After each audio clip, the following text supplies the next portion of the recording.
Cette vidéo n'est pas un didacticiel. C'est une présentation rapide d'une application pour créer des dessins animés. Pour animer un dessin, la méthode traditionnelle consiste à dessiner les principales étapes du mouvement. Si les images sont espacées, l'animation sera saccadée. Pour obtenir l'illusion de mouvement régulier, il faut beaucoup d'images intermédiaires. L'utilisation d'ordinateurs pour numériser les dessins simplifie et facilite ce travail long et fastidieux.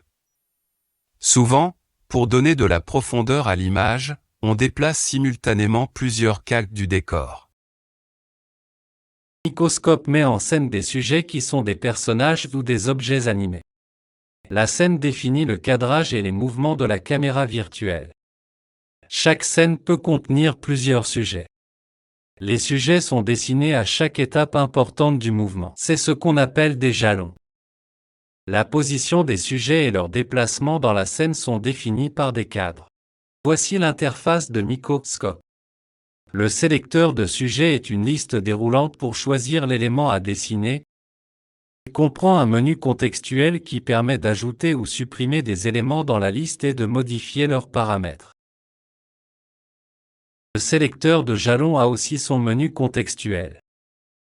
Quand un jalon est sélectionné, on peut dessiner sur un écran tactile ou une tablette graphique. On peut aussi dessiner avec la souris mais c'est moins commode. Un dessin est composé de une ou plusieurs lignes appelées tracés. Chaque tracé devra être dessiné dans tous les jalons pour être visible et animé.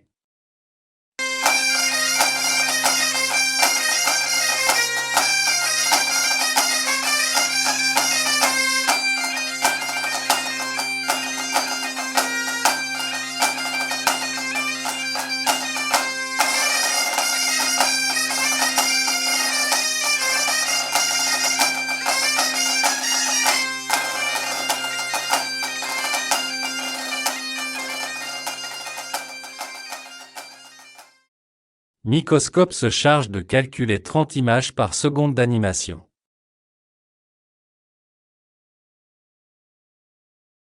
Les cadres.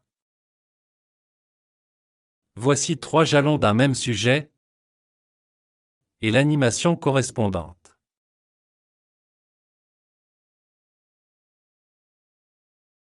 Les cadres sont des rectangles qui servent à positionner et déplacer les sujets de façon dynamique dans la scène.